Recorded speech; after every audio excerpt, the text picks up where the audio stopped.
Okay, everybody, let's take it from the top.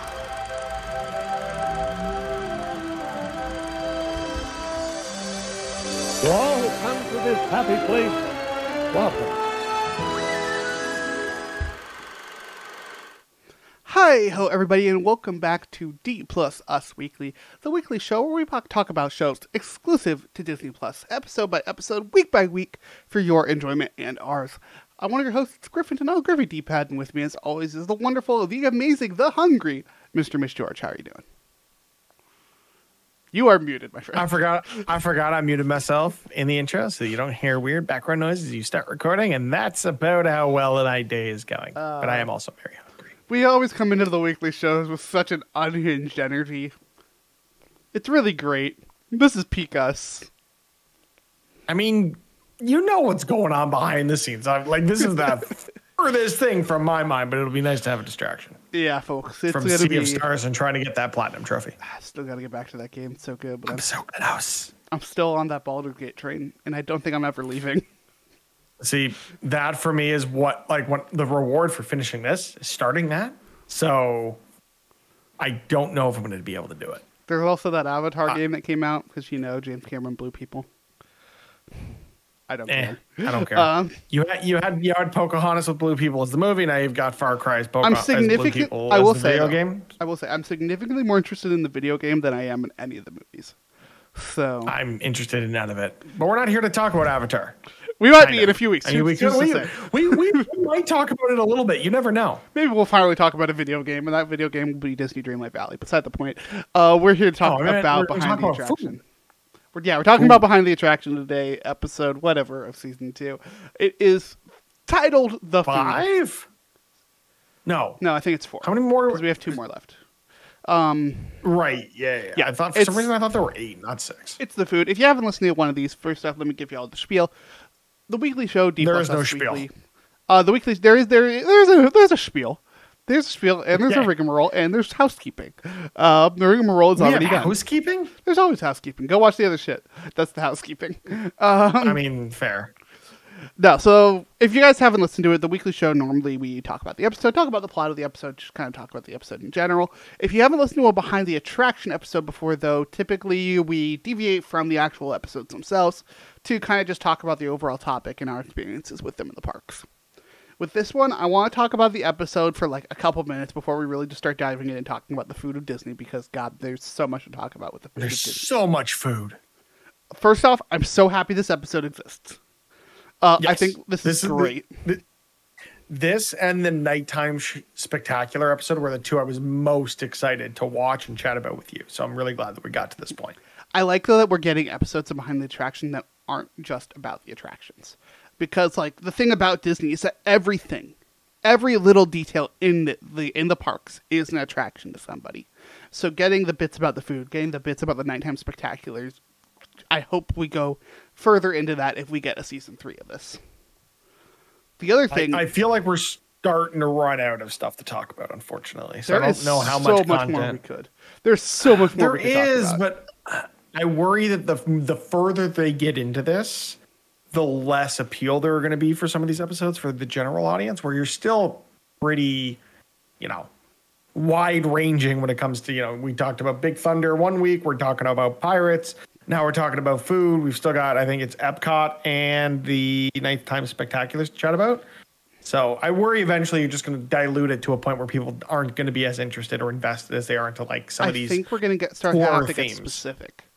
And I think it's going to be less core themes and more specific attractions, which honestly I'm kind of here for. So, but that's also me as like a mega Disney nerd. The other thing I want to say about this episode is just it's super, super well paced and well edited. This show, just in general, has a very good pace to it. It gets through a lot of information really fast. So it is impressive. It skips over some pretty core Disney food options, in my opinion, but we'll get into that. Yeah, it does go over a lot of them, but it also does not spend a lot of time in the U.S., which I really like. It spends so much more time overseas, because a lot of those stuff, we went overseas, learned it was amazing over there, and then it got brought back to the parks over here. I mean, it's literally how Dole Whip got to California. Like, Well, because ice cream melted. Mm-hmm. Well, it wasn't less. It was less the ice cream melting and more. You can't refrigerate shit as well in Florida as you can in California. Yeah, and also the idea of churros of introducing, a menu item that isn't traditional to a specific area, but does bring more cultural significance for folks into the parks that they might not see might not see it as representation, but it is legitimate representation of a culture that deserves more of a spotlight when it comes to food and beverage options. And it's ubiquitous now. It's not like you only get the churros at the Mexico Pavilion at Epcot. They're everywhere in California, which I really appreciate. Yeah, and they do a really good job about that, not just in like the churros, but literally everywhere. Everywhere now. I think one of the big topics in the actual episode itself was about themed restaurants and how that really wasn't much of a thing before Disney. The first major themed restaurant was the Blue Bayou at Disneyland. Yeah. And like seeing how they can bring in representation for all of these different cultures, whether it's in Epcot in the World Showcase or just going to California Adventure or going to Disneyland itself, seeing the different foods there. It's always awesome, especially when you in festival season when they have all this additional extra stuff going. But that said, we've talked about the episode. Yeah. It's time to just talk about food because there's so much food. Mitch, let's start with a little comment you made a second ago. You mentioned that they kind of pass by some stuff that you think is core Disney food.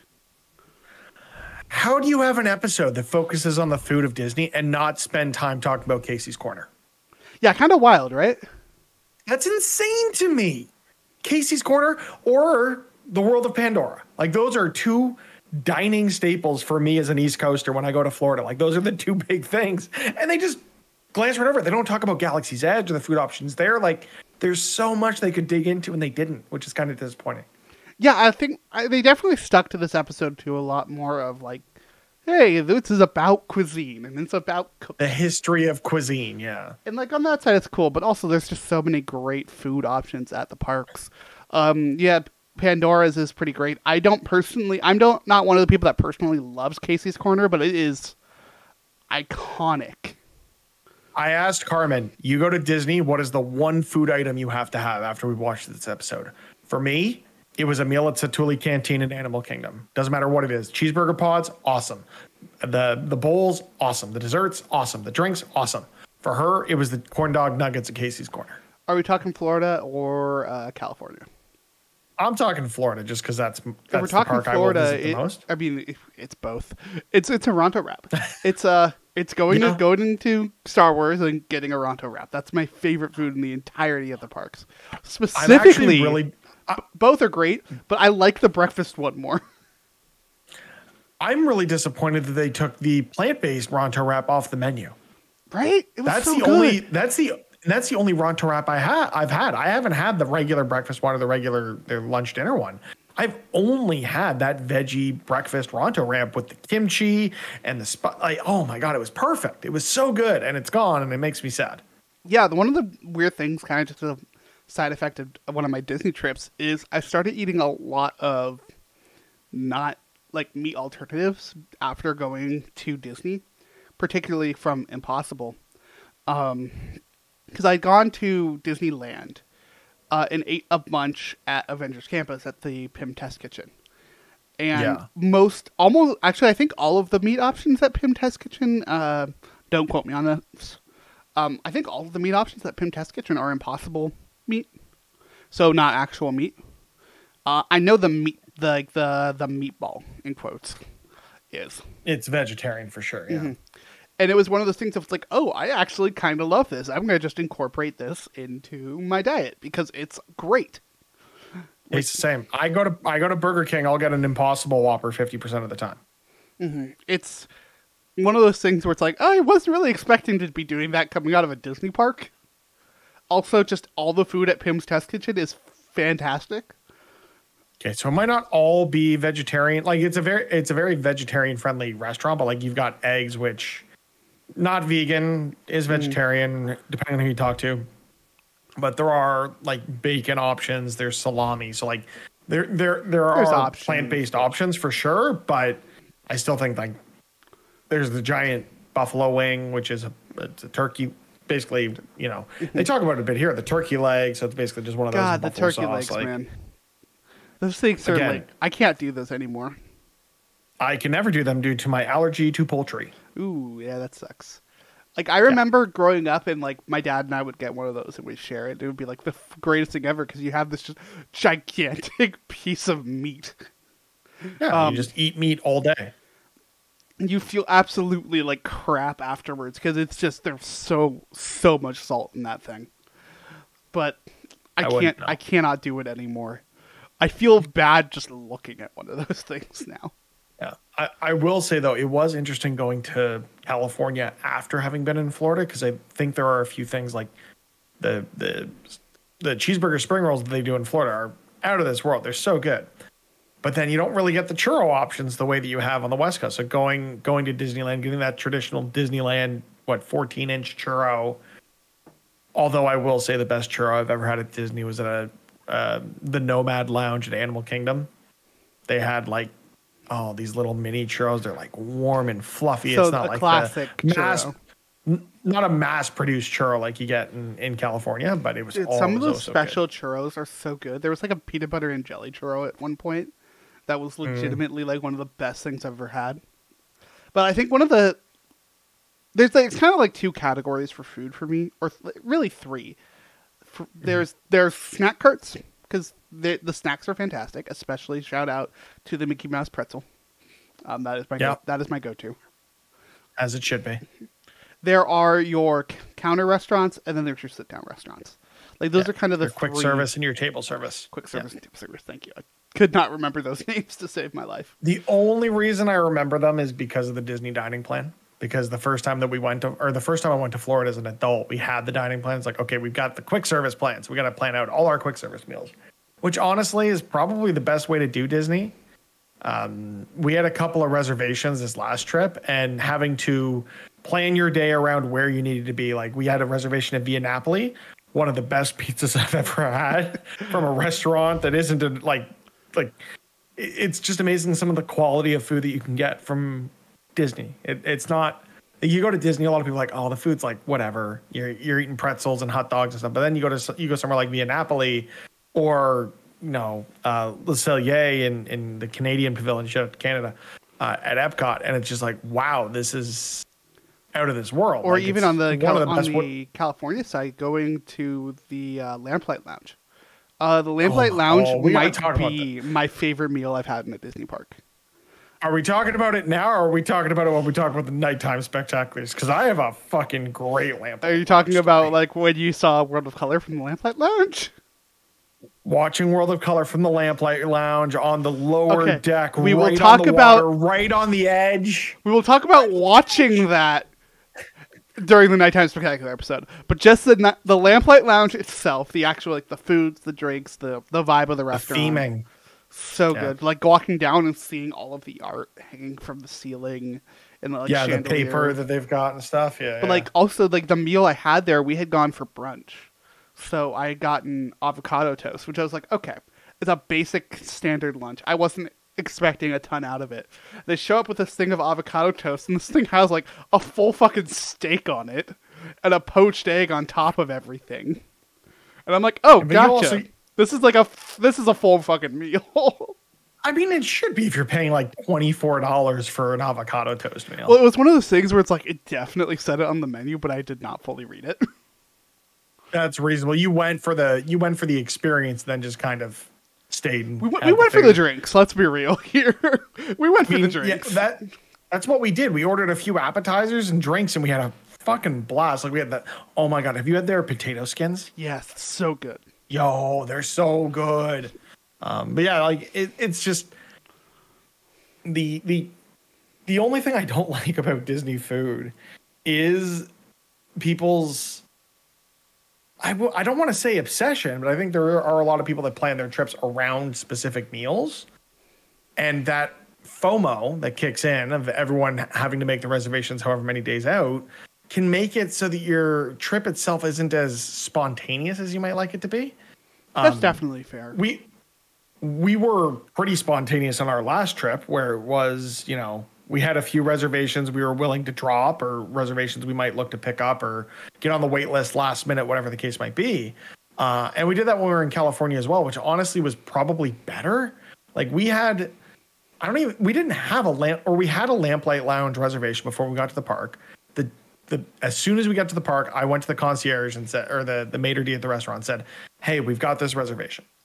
Can you work your magic to have it be a table with a great view of the show? We're around the show, but we might be a little early, whatever the case might be." I think we were there like an hour before the show was going to start.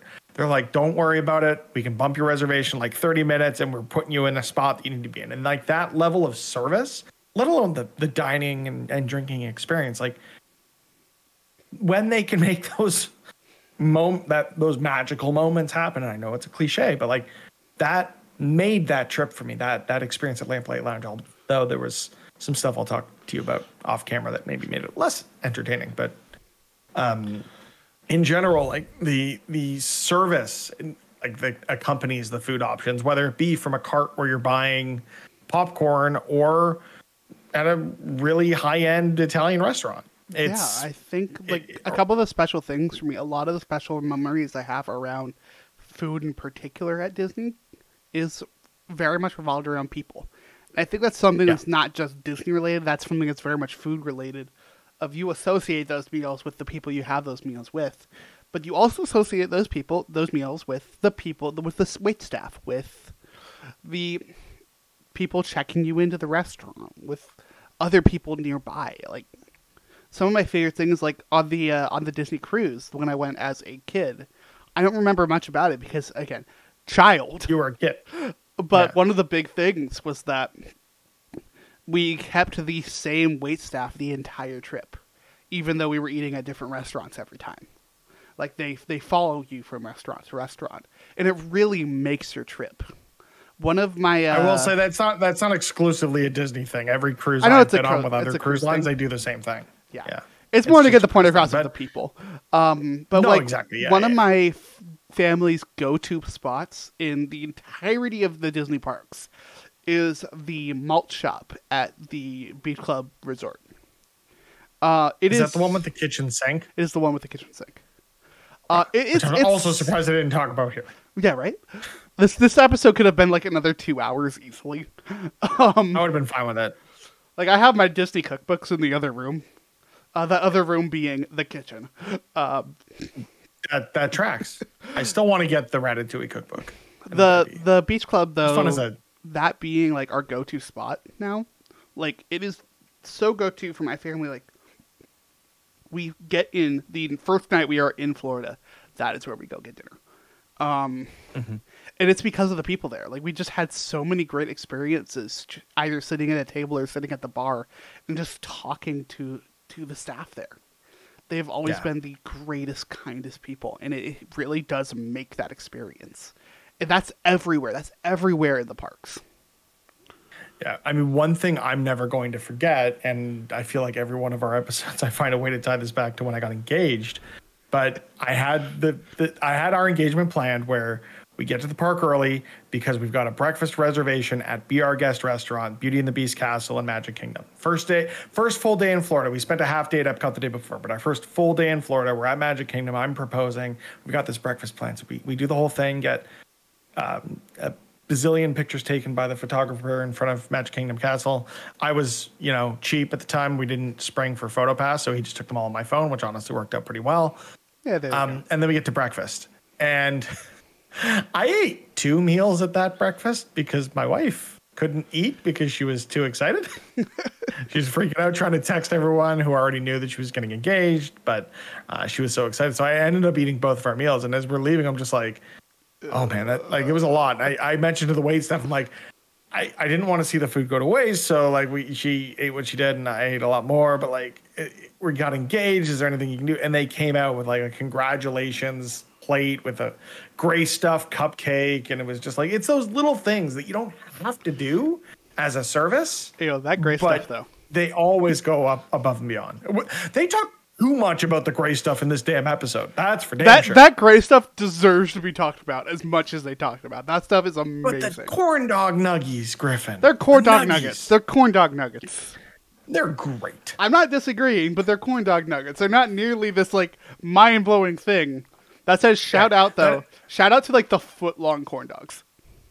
Yeah, I will say like the reason I I go back to Casey's as much as I do is that engagement day started at Be Our Guest and it ended at Casey's. And it's interesting how that entire day is framed not only around our experiences, but my memory, it's mostly around food and entertainment, because we'll talk about Happily Ever After, I hope, when we get to the finale of this season. I really hope. If they don't, there's going to be hell to pay.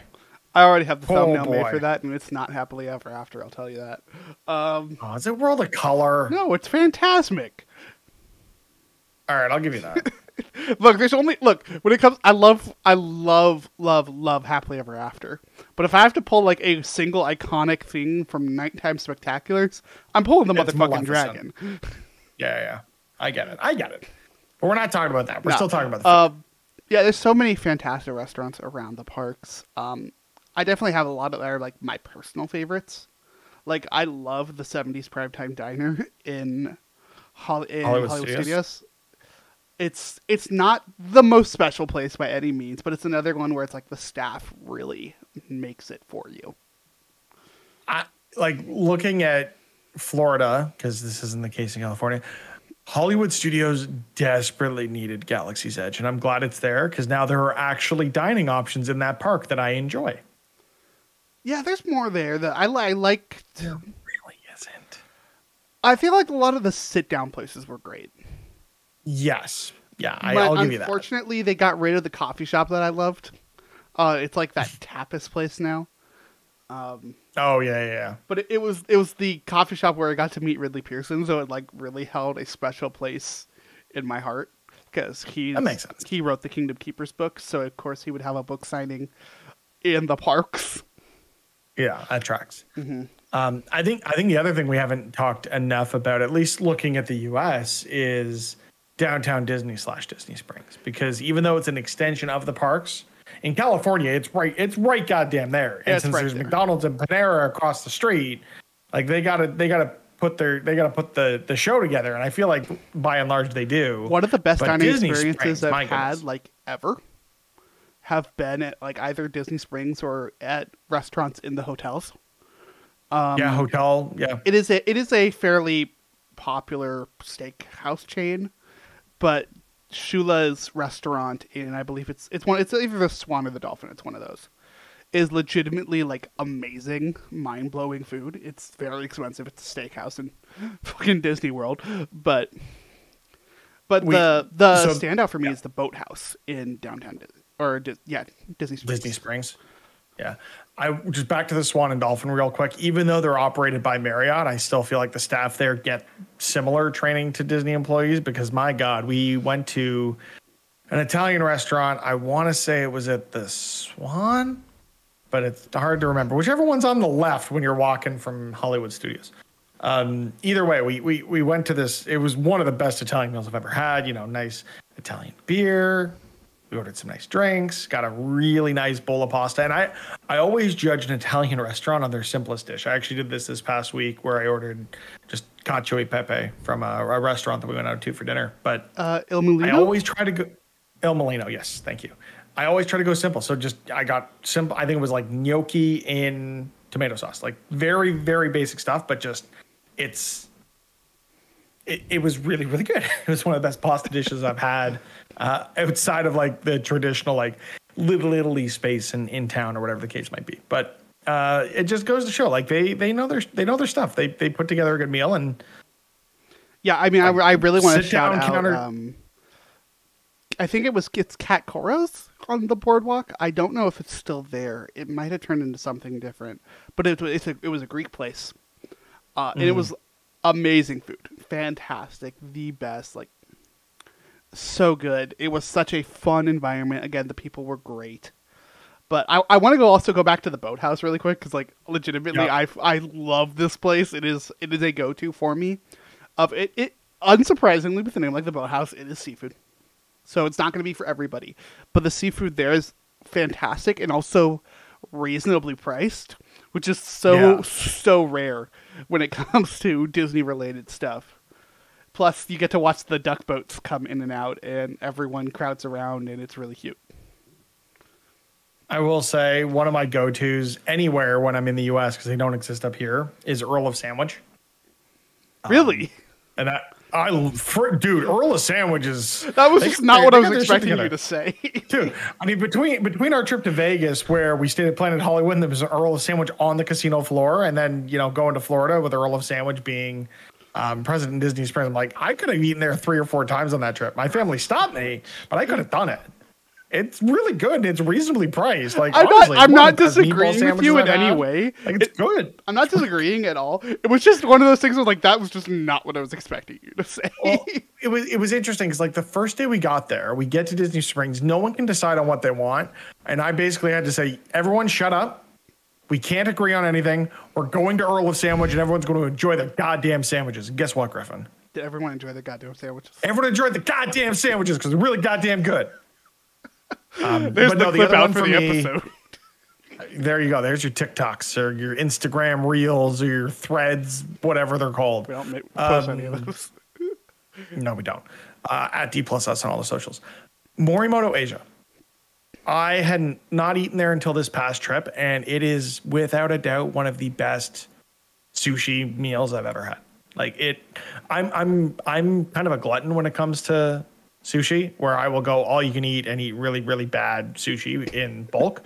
But getting something that was, they took the time and it showed with the like we basically just ordered a couple of appetizers and sushi, and they had these like popcorn shrimp things. I don't know what they were like actually called on the menu. I'm gonna see if I can find it. Probably tempura shrimp. That sounds right. But like between that and the sushi that I ordered, oh my God, Griffin, it was like there are some really, really high end yet reasonably priced dining experiences across Disney. You just got to know where to look. Mm-hmm. I think another one that I really love, it's not necessarily reasonably priced. It can be depending on what you eat, is Rose and Crown. I think everyone like reasonable relative to other sit down restaurants. Oh, like fair. This wasn't a cheap meal by any stretch. Like I think the sushi was like $18, but like it was really good. Yeah. So crispy popcorn shrimp tempura. You're right. Yeah, and like for what it's worth, you can't go wrong with literally any restaurant in Epcot. But Rose, which one? Something like Space 220 seems like more of a gimmick than a meal that I would actually enjoy. Food's I haven't actually eaten pretty there, good. so I can't speak to it. I've had it. Yeah, I had it once, and the food was actually surprisingly good. Okay. Rose and Crown. Rose and Crown is a classic. It is probably one of my favorite meals. Obviously, it's the fish and chips. It's the fish and chips every time, and it will always and forever be the fish and chips, even though the rest of the meal is also fantastic. It's just that someone here likes a comfort food. There's also a window. There's a fish and chips. Yeah, there's a window, right? Because I remember it is the same fish and chips. Okay. But there's something wonderful about sitting down. If you can get onto the patio, get out, or if you can get as far out onto the patio as possible and watch the shows out there, having a beer and eating some fish and chips and watching fireworks. It is one of those super special Disney moments. Yeah, like that fish and chips is important to me too, just in my history with Disney, because I mentioned earlier that the trip that I went on where we got engaged, our first stop was a half day at Epcot. And sure as shit, my first meal was a harp with fish and chips from that window on the patio, just looking out onto the lagoon. I'm like, yeah, it's going to be a great week. Now, we've talked about a lot of restaurants, and it is horrible, Mitch. We have done a great disservice that we are 29 minutes up into this episode, and we haven't talked about the single greatest theming in any restaurant in any of the Disney parks. And that is Roundup Rodeo Barbecue. And that is Pizza Rizzo's. Is the food good? Who's to say? No. Is the theming? No. Is the theming absolutely fantastic? Yes, Also, yes, it is. Not really. You have to respect it. I wish it was still Pizza Planet. I still wish it was Pizza Planet. Appreciate the Muppets, Mitch. I do appreciate the Muppets, but I much more appreciate going to Animal Kingdom and sitting down in the world of Avatar. I am a strong proponent against the idea of Avatar, but like that is the one exception I make. Like sitting down at Satu'li Canteen, getting my bowl or getting those cheeseburger pods. Like I'm living the good life at that point. Here's the thing, Mitch. I have a Pizza Rizzo shirt. It's somewhere over in my bedroom. I'll wear it for an episode. I don't like the food at Pizza Rizzo, but I love Pizza Rizzo. Okay. I got two more things I want to talk about. Yeah, I've run out of things. That's why I'm talking about Pizza Rizzo. That's fine. So one is more challenging to find in Florida because you have to go to a resort to get it, but they're all over the parks in California. And my God, are those Mickey beignets something to talk about? Except for when you take a breath and just inhale powdered sugar and then cough it all over yourself like an idiot like I did. They are really good. They're not my go-to beignets at a Disney park, but they're really good. Yeah. And I'm sure we're about to get even better ones with the open of Tiana's Palace. But yeah, that'll be interesting to see what food options that brings into the park. And then the other thing too, we kind of glanced over it at the top, but like, how good is Dole Whip? Okay, everybody, let's take it from...